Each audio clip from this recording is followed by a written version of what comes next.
Hello everyone, welcome back. तो एक नई वीडियो में आपका स्वागत है। और आईआईटी जैम 2025 अब चूंकि 2024 का एग्ज़ाम ख़त्म हो चुका है। आप प्रिपरेशन अगर करना चाहते हैं आईआईटी जैम के लिए तो हमें टारगेट करना पड़ेगा आईआईटी जैम 2025 को।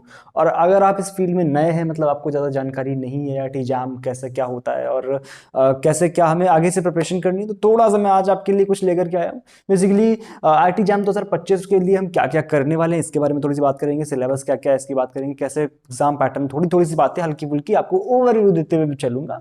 और उम्मीद है आपने प्रिपरेशन शुरू कर दी होगी, नहीं करी है तो मेरे साथ शुरू कर दीजिए, ठीक है। तो पहली बात कि क्या है आईआईटी जैम। तो आईआईटी जैम बेसिकली एक एंट्रेंस एग्जाम है जो कि कंडक्ट कराते हैं डिफरेंट डिफरेंट आईआईटीज या बड़े बड़े इंस्टीट्यूट, जिससे हमें एडमिशन मिलता है इन द आईआईटीज और एनआईटीज, ठीक है। अगर हमें एमएससी करना है, एमएससी प्लस पीएचडी, कुछ आईआईटीज ऑफर करती है एमएससी प्लस पीएचडी भी। तो अगर हमें एमएससी या MSc plus PhD integrated programme में एंटर करना है तो हमें आईआईटी जैम का एग्जाम देना पड़ता है, ठीक है। आईआईटी जैम के एग्जाम में हमारे पास 60 क्वेश्चन आते हैं टोटल। 60 क्वेश्चन कुछ इस तरह से डिवाइड है कि हमारे पास पहले जो 30 क्वेश्चंस होते हैं वो एमसीक्यू होते हैं, जिसमें भी 10 और 20 का होता है। मतलब पहले 10 क्वेश्चंस जो आते हैं वो हमारे एक एक नंबर के 10 एमसीक्यू होते हैं। उसके बाद के अगले 20 क्वेश्चन दो दो नंबर के हमारे 20 एमसीक्यू होते हैं। मतलब टोटल अभी तक 50 नंबर बन गए। उसके बाद हमारे पास 10 मार्क्स के जो एमएसक्यू क्वेश्चन आते हैं, सॉरी 10 क्वेश्चन जो आते हैं वो एमएसक्यू होते हैं, जो कि हमारे पास दो दो नंबर के होते हैं। और वो हमारे पास टोटल 20 नंबर का हमारे पास बन जाता है, यानी हमारे 50 20 70 हो गया। और बचे हुए जो 20 क्वेश्चंस होते हैं वो हमारे होते हैं एनएटी टाइप, जिसमें से 10 एक एक नंबर के और 10 दो दो नंबर के होते हैं। यानी टोटल 100 नंबर का पेपर बनता है। 3 सेक्शंस में डिवाइड होता है, सेक्शन ए बी सी, ठीक है। ए वाला हमारा एमसीक्यू, बी वाला एमएसक्यू और सी वाला एनएटी टाइप क्वेश्चन पेपर आप पैटर्न होता है, ठीक है।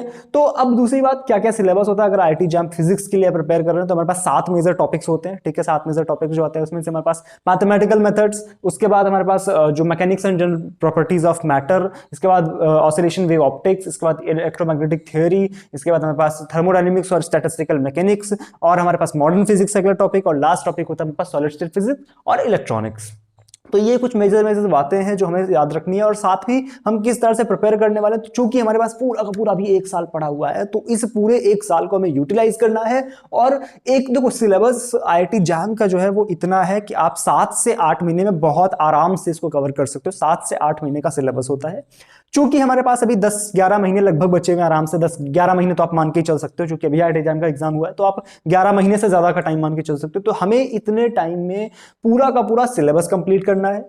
और सिलेबस मतलब आराम से बिल्कुल डिटेल में करेंगे, ठीक है। फिजिक्स टॉक्स पे सारी की सारी बहुत मेजर क्लासेस पड़ी हुई है, और अब हम लोग लगातार क्लासेस जो है वो भी करने वाले हैं यहाँ पर, ठीक है। आपने देखा भी होगा लाइव क्लासेस की शुरुआत हो चुकी है, ठीक है। तो अब क्या है, आपको पहले 7 से 8 महीने में अपना सिलेबस, अभी सिर्फ सिलेबस पे फोकस करना है, स्टार्ट कर देना। कोई भी आप टॉपिक उठा कर शुरू कर सकते हो। ऐसा कोई मेजर इशू नहीं है कि नहीं आप ये करो या वो करो, ऐसा कोई इशू नहीं है। आप इलेक्ट्रोमैग्नेटिक थ्योरी या क्लासिकल जिससे चाहो से शुरुआत कर सकते हो, ठीक है। इसके बाद हमें अभी 7 से 8 महीने फोकस करके एकदम सिलेबस को कवर करना। उसके बाद आएगा रिविजन और क्रैश कोर्स वाला टाइम, तब की बात थोड़ी सी आगे बढ़ जाएगी। बट अभी हमें मेजर ही चीज ध्यान रखनी है। बुक्स की अगर मैं बात करूं तो बुक्स हमारे पास कुछ लिमिटेड ही है, ठीक है। पहली बात तो आईआईटी जैम के लिए अगर आप प्रिपेयर कर रहे हो तो हमें कहीं ना कहीं लेक्चर नोट्स जो भी मिल रहे हैं उस पे बहुत ज्यादा फोकस करना है। साथ ही कुछ अपने नॉलेज के लिए बुक्स पढ़ते हुए चलना है। कुछ क्वेश्चंस प्रैक्टिस के लिए आप बुक मैं रेफर कर सकता हूं आपको, ठीक है। तो कुछ बुक्स की लिस्ट है जो मैं आपको इधर दिखाने की कोशिश करूंगा, ठीक है। उसमें से हमारे पास अगर मैथमेटिकल मेथड्स के लिए बात करूं तो HK Das is the best book, ठीक है। एचके दास में सारा आपको मैथमेटिकल मेथड्स का मिल जाएगा। मैकेनिक्स के लिए बात करूं, मैकेनिक्स के लिए पहले तो आप एचसी वर्मा कर लो, उसके साथ में क्लैपनर की अगर बुक जो आप देख लो तो वो भी आपके लिए काफी बेनिफिशियल होगी। बट एचसी वर्मा आप करके जा रहे हो ना, तो उससे मेजर पोर्शन आपका कवर हो जाता है। फिर जो एक्स्ट्रा चीजें हैं, लाइक अगर आप चाहो तो जेसी उपाध्याय से भी कुछ क्लासिकल का पोर्शन कर सकते हो। लाइक हमारे पास सेंट्रल फोर्स मोशन हो गया, वो जेसी उपाध्याय से भी आप कर सकते हो, ठीक है। इसके बाद अगर हम बात करें इलेक्ट्रोमैग्नेटिक थ्योरी की, तो इलेक्ट्रोमैग्नेटिक थ्योरी के लिए आप एससी वर्मा पहले, उसके बाद हमारे पास ग्रिफिथ्स, डीजे ग्रिफिथ्स की बुक है, उसको आप फॉलो कर सकते हो, ठीक है। इसके बाद हमारी जो अगली चीज आती है that is wave and oscillation. Wave and oscillation के लिए आप एनके बजाज को प्रेफर कर सकते हो। वेव एंड ऑसिलेशन के लिए एनके बजाज, और ऑप्टिक्स के लिए अजय घटक, ठीक है। वेव एंड ऑसिलेशन के लिए एनके बजाज, और हमारे पास ऑप्टिक्स के लिए अजय घटक आप फॉलो कर सकते हो। इसके बाद हमारे पास अगर थर्मोडायनेमिक्स की बात करें, प्योर थर्मोडायनेमिक्स की, तो गर्ग बंसल घोष, ठीक है, ये बेस्ट बुक है। इसके अलावा स्टैटिस्टिकल मैकेनिक्स की अगर बात करूं तो स्टैटिस्टिकल मैकेनिक्स में हमारे पास आर के पथरिया, मतलब घोष से भी आप कर सकते हो थोड़ा थोड़ा, बट आर के पथरिया बेटर थोड़ा सा आपको अंडरस्टैंडिंग देगी स्टैटिस्टिकल मैकेनिक्स की, ठीक है। इसके बाद मॉडर्न फिजिक्स में आते हैं। मॉडर्न फिजिक्स को मैं कुछ पार्ट्स में डिवाइड करता हूँ। एक हमारा एटॉमिक वाला पार्ट हो गया, ठीक है, इसके लिए आप आर्थर वाइजर को फॉलो कर सकते हो। इसके अलावा हमारे पास न्यूक्लियर के लिए भी आर्थर वाइजर, ठीक है, ओके बुक है, ठीक है। इसके अलावा हमारे पास जो क्वांटम मैकेनिक्स का मेजर पोर्शन है वहां के लिए आप ग्रिफिथ्स से कर सकते हो, ग्रिफिथ्स नहीं तो जेटली से कर सकते हो, ठीक है। ग्रिफिथ्स, जेटली, ये दो बुक्स मैं प्रेफर करता हूँ, यहां से आप कर सकते हो बहुत इजीली, ठीक है। इसके बाद सॉलिड स्टेट फिजिक्स के लिए, सॉलिड स्टेट फिजिक्स के लिए दो बुक्स में जनरली प्रेफर करता हूँ। एक थोड़ी हल्की बुक जो कि हमारी जो एक एग्जैक्टली मेरे को बुक का नाम एग्जैक्टली नहीं याद आ रहा है, ठीक है, मैं आपको बताऊंगा उसको।